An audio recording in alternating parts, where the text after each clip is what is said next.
Hi, 1 Hour Smart Home here, and today we're going to show you how to install a Ring Doorbell 4. So this is the latest generation of the battery or hardwired Ring Doorbell that just came out in May of 2021. And what's nice about this is that you can either attach it to your existing wiring if you've got an existing doorbell, or you can operate this as a battery-powered doorbell, and you just go ahead and recharge the doorbell. Now, before you get started installing your Ring Doorbell, what you want to do first is make sure you take all the plastic covering off, and then you're going to go ahead and you're just going to lift off this cover here. So it kind of tilts. You can see there's an arrow there, and you're just going to tilt it forward like so, and that's going to open up the cover. And then what you've got here is a little button that says push. We're just going to push down on that, and we're going to pull the battery out. Because what we want to do is go ahead and charge this while we're getting everything else set up. So this is a rechargeable battery. You can go ahead and just plug in the cord that comes with it in there, and then plug it into a wall charger and get this charged up while you get started working on this. So now that we are charging up our Ring Doorbell battery, what we can do is go ahead and remove the existing doorbell wiring. But to do that, what we want to do is go down and turn the power off at the circuit breaker and or at the transformer for this doorbell. So the best way to test it out is make sure that your doorbell is working and you can hear that it's ringing. Then go down to your circuit breaker, flip it off, and if this doorbell is no longer ringing, then you know you got the right circuit breaker. Now, if your existing doorbell isn't working, the other option is to use a multimeter to test those contacts once you remove it. So we're going to go down to the circuit breaker and we're going to turn off the power for this doorbell and doorbell transformer. Now we're down at the circuit breaker and we just need to cut off the power to the doorbell and the doorbell transformer. So go ahead and you can usually locate the doorbell transformer. It might be labeled, or sometimes it's the garage, kitchen, or attic. But if you can't find exactly what it is, if it's not labeled inside your electrical panel, you can go ahead and turn it off until it no longer works, and then go ahead and test it out. So I'm going to go ahead and flip the circuit breaker for my doorbell right here. Now it's off, and we're going to go back up to the doorbell so we can install the Ring Doorbell 4. All right, now we're back up at the doorbell and we want to test to make sure that the power is off. So the first test that you do is press the doorbell and make sure that it's no longer ringing and that you don't hear any chime. So that's going to confirm that it is off. Now, if your doorbell didn't work previously, you may not know if you cut the power off. So you've got two options. You can use a non-contact voltage meter, or you can test it with a multimeter. So we actually have a multimeter here, but we've got it in non-contact voltage meter mode. There are other options for non-contact voltage meters, and it's just going to tell you if there is any power still to this doorbell. It will beep or light up on the display. So we're not getting any power here. So we're going to go ahead and remove the two screws from the existing doorbell and then expose that wiring. Now, if you only have a multimeter and not a non-contact voltage meter, just be careful removing the screws. Don't touch any of that wiring back there, and then you can use the multimeter to take a reading and make sure that the power is off. So let's go ahead and remove the two screws holding the doorbell in place. Now that we've got these screws removed, let's go ahead and rotate the doorbell so we can see that wiring. But try not to touch it until you go ahead and confirm the power is off if you've got a multimeter or non-contact voltage meter again. So we're going to go ahead and do that. So we've got our multimeter here and we've got it in the voltage reading mode. So let's go ahead and touch the contacts here, and we are getting a reading of pretty much 0, which means that there is no power on this, and we are okay to go ahead and disconnect these wires and start working on it. So now all we're going to do is take our screwdriver and remove the two screws that are holding the wires in place to the doorbell. Now you want to make sure that you don't let these fall back into any kind of a hole on the door, so just be careful when removing the two wires from the doorbell. We've loosened those up and we can just pull the wires off. Now, one of the nicest features about the Ring Doorbell 4 is that it doesn't require it to be hardwired. But if it is hardwired, it means that you won't have to recharge that battery typically. So you could run it either with the wires or without the wires. Since we got the wires, we're going to go ahead and utilize those. So on the back here, it's got some information. It says that it requires 8 to 24 volts. So the vast majority of doorbell transformers put out around 16 volts. But if you've got an older doorbell or doorbell transformer, sometimes they'll put around 8 to 10 volts out. So even an older doorbell transformer transformer is going to work with the Ring Doorbell 4, and you typically won't need to replace that doorbell transformer because this also has that backup battery that goes in there that's going to provide some charging and lifespan with it, and you probably won't even need to ever recharge that battery if you only have 10 volts or 14 or 12. So now all we're going to do is we're going to take this little tab off the back here. It kind of covers up the existing terminal. So let's go ahead and pull this off so we can access that. I don't know what this is on there, but we just pulled it off and get that there. So now we've got our terminals exposed. We're just going to loosen these up, and then we're going to put our 2 wires on here, and then it's going to be wired up. Now, another advantage of the Ring Doorbell 4 versus some of the other Ring doorbells is that it can work with your existing doorbell chime. So if you've got it hardwired up, you just wire in the Ring Doorbell 4, and your existing doorbell chime should work with this doorbell. Now, if you don't have any kind of existing wiring or your existing chime doesn't work with the Ring Doorbell, what you can do is go ahead and get this remote chime that's wireless that will connect through your wireless network to the Ring Doorbell 4, and you can place this anywhere. All it's got is just a plug on the back that you can put in any outlet, and then it works like a remote chime. And what's really cool about it is you can customize the chime tones. So you can have it do like a horn or a chime, or I think there's even a train whistle. So that'll work in conjunction with your Ring Doorbell 4. You can have this chime remotely, or you can use your existing hardwired chime if it works with the doorbell, which in most cases it will. But if you're using it as a battery-powered option and you don't have any kind of existing wiring, this is a good way to get that doorbell connected and have a chime if you want that. Now, it's always going to notify you on your phone, so you're good to go there. You can also use Alexa devices as a chime if you connect Ring and Alexa through the Amazon Alexa app. So just something to note there. Now, there's one last thing we have to decide before we wire up the Ring 4. So what you can see is this comes with a back plate that's got about 15 degrees of tilt on it. So before you wire this Ring Doorbell up, you have to decide if you want to put that angled plate in. So if you've got a porch or an entry that you want to have a little bit better view, and angling it is going to help you, then you put this plate behind here and you're going to run the wires through there first, and you get about 15 degrees of tilt, or you can go ahead and just wire it flat like this. Now, another thing to note is because this does add additional width and length, you're going to need to use longer screws that they do have in the bag with the Ring Doorbell if you plan on using this tilt plate. So typically I recommend just going straight if you've got enough of a good view, but if you've got some kind of obstruction, then go ahead and put the plate in. It's really just a personal preference if you're going to get a better view, or maybe you just like the clean looks of having it flat versus tilted. So you can see you would just go like this and you'd put it on there like so. And what that means is that before you connect those wires to the terminals on the back of this, you have to run them through the center of this plate, and then you're going to go ahead and attach your plate on so that this is going to fit in there. So that is what you would do if you were going to put this tilt plate on, but we're not going to do that. We're going to go ahead and mount it flat. So another thing to note is that when you put this on, right, you can tilt it either direction. You could go with a left or right tilt just by turning it upside down, and you want to have this facing forwards towards you. So the side of this that's got a little indentation, because the ring then fits right in there like so. So it can kind of fit right in there. There's a little indentation for it.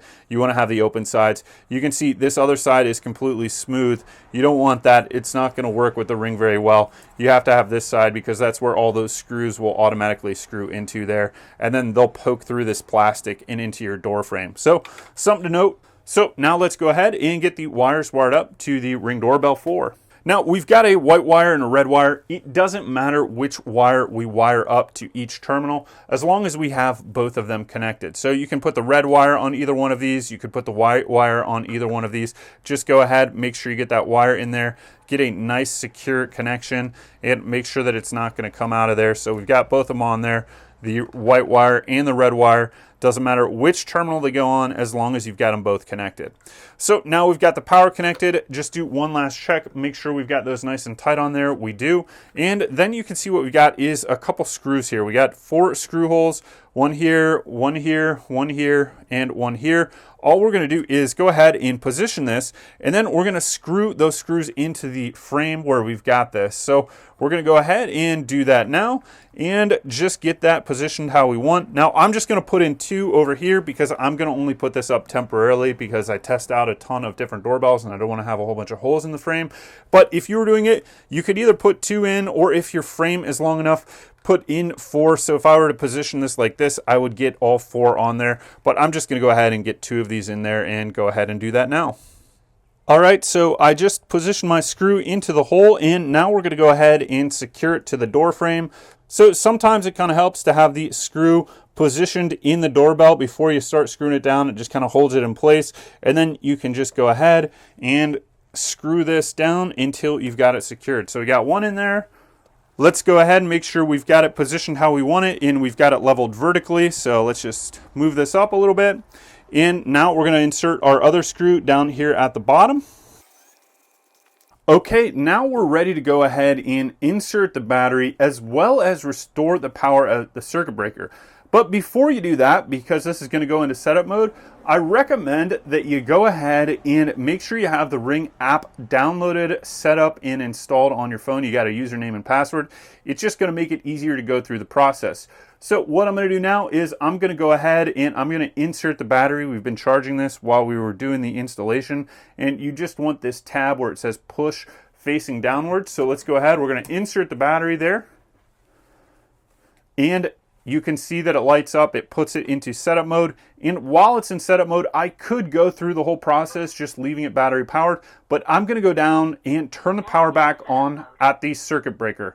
So you can hear that it was talking to me, and once you get this flashing LED that's going in circles, it'll tell you that it's ready to be set up. So I'm going to go restore the power at the circuit breaker, and then let's get our phone out and get this connected. All right, we got the power restored at the circuit breaker, so this is now both battery powered and powered up with the hardwired transformer and doorbell chime that we've got connected. So what we need to do is go ahead, we're going to open up the Ring app, and you can see we're just in the home screen here. What we're going to do is click in the upper left-hand corner right here, so click on that, and then we're going to go ahead and click on Set Up a Device right here. And we've got a couple different options. We're setting up a doorbell, so let's go ahead and get that one. And then what you're going to have is a code on the side of the device right here. And that's why we didn't put that cover plate back on, because we need to scan that code. It's typically also on the box, so go ahead and check that there if you don't have access to this. So I just went ahead and I scanned the code, and then it's going to ask, where would you like to set up the doorbell? So we've got that there, and then we're just going to go ahead and click continue. It says, caution, if you use the wrong screws to secure the Ring Video Doorbell 4, you could damage the battery during installation, create a fire hazard, and be seriously injured.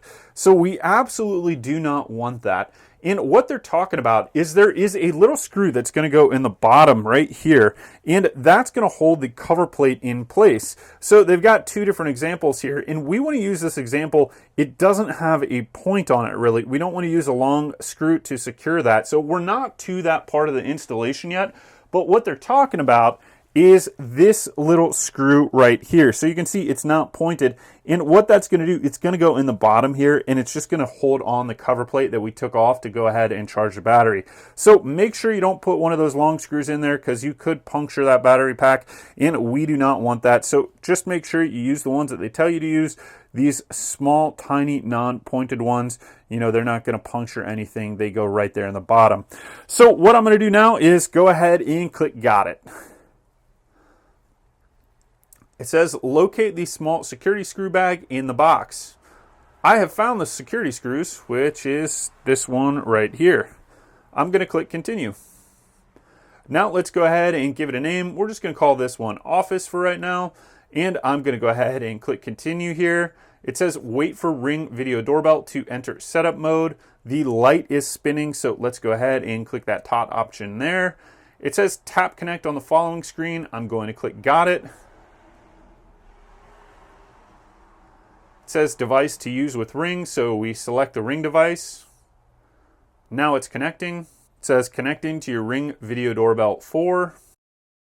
Now we're going to choose our Wi-Fi network, so I'm going to go ahead and click on that. You may need to enter your password here. I've already got it in because I've connected other devices, but go ahead and enter your password if you haven't already, and I'm going to click continue. It says fill in the blanks with snapshot capture. This feature lets certain Ring devices capture continuous series of images throughout the day and night. Swipe through them like a time lapse on your timeline to keep in touch with what happens between events. So we're going to go ahead and click. This may take several minutes. So now we're going to go ahead and click got it. It did just speak to us and tell us it's installing an update. So usually it takes about 5 to 15 minutes for the Ring Doorbell devices to update. I'm going to go ahead and click got it. It says success. Your Ring Video Doorbell 4 is now set up and ready to protect you. Let's go ahead and click continue. It says just a few steps left to get the best from your Ring device. I'm going to click continue here. Now we could do the tutorial, but I'm going to go ahead and click I've already installed it. It says invite shared users. I'm going to skip for now. It says the Ring products work as a team. I'm going to go ahead and skip now. It says let your existing chime alert you when visitors arrive. So we're going to go ahead and connect the chime. Let's click on that here at the top. It says wait till your Ring updates itself. I'm going to click skip for now. And now our doorbell is right over here in the office. It's currently updating, so we're going to come back when the update is complete, and we're going to test it out with the existing chime, make sure that everything is working. So let's give it a moment here, and we'll get back to you when it updates. Setup successful.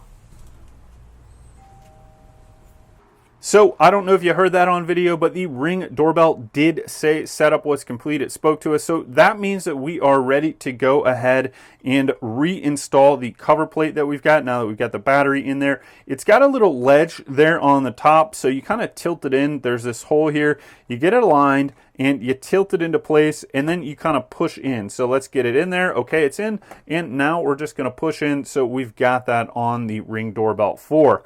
Now what we need to do is go ahead and take that screw that they warned us about. You want the non-pointy one, the small, short little one. It's a machine screw. And you're going to go ahead and screw it into the bottom of the device here so that you secure that cover. And that's just to prevent people from taking out the battery, prevent theft and stuff like that. So let's go ahead and get that screwed in. All right, you can see the little hole there. So let's just get it aligned and then we're going to go ahead and screw that into the doorbell. All right, now we've got that installed and this is ready to go. So let's just go ahead, go back to the phone and show you a couple features. All right, now that we've completed the installation of the Ring Doorbell 4 and the software has updated, we can go ahead and just go to the Ring app and we're going to click on the device that we added. So it's the Office. Now I'm just going to go ahead and click tap to go live. So I've been playing around with this a little bit just to see the resolution because I've also tested out the Ring Pro 2 doorbell. And now what I'll say for this is that the Ring Doorbell 4 actually has really good resolution and a good camera sensor. So it's got 1080 HD and you can see me right here on video. I'm talking and it's got really good response time. And what I've noticed with this is that it doesn't have the problem that I've seen with some of the older generation Ring doorbells, where you can kind of wash out a person's face if you're going underneath a porch. This is very similar to the Ring Pro 2 doorbell in terms of clarity and resolution. Now, even though the Ring Pro 2 has, I think, 1530 HD resolution, for most people on your phone, I don't think you're going to notice that much of a difference. I think the biggest difference between the Ring Pro 2 and the Ring Doorbell 4 and the higher end doorbells is that they have a better image sensor that's better at detecting light or changing lighting conditions. So for the most part, this has most of the features of the Ring Pro 2, except one of the additional features that this has that the Ring Wired or Ring Pro 2 don't have is that this can be battery powered. Now, I haven't tested it out yet on just battery power, so the results may differ because maybe that video gets buffered down to save a little bit of energy, but we'll see how that goes. So I'm just on live mode, and if you want to review what's going on, you can go back here through your motion and see when people are at your front door. You can see when it turned on and activated after that software update that I'm right there on video. So pretty much all the features that the Ring Doorbell devices are known for. We're gonna go through a full review of this in a comparison with some of the other Ring doorbells. So if you're looking to make a decision on this, go ahead and check those out. We'll include links in the description below. But thank you for watching this video on how to install your Ring Doorbell 4. Please go ahead, subscribe if you want to support us, give us that thumbs up, and click any of the links below. And we'll see you next time. Thank you.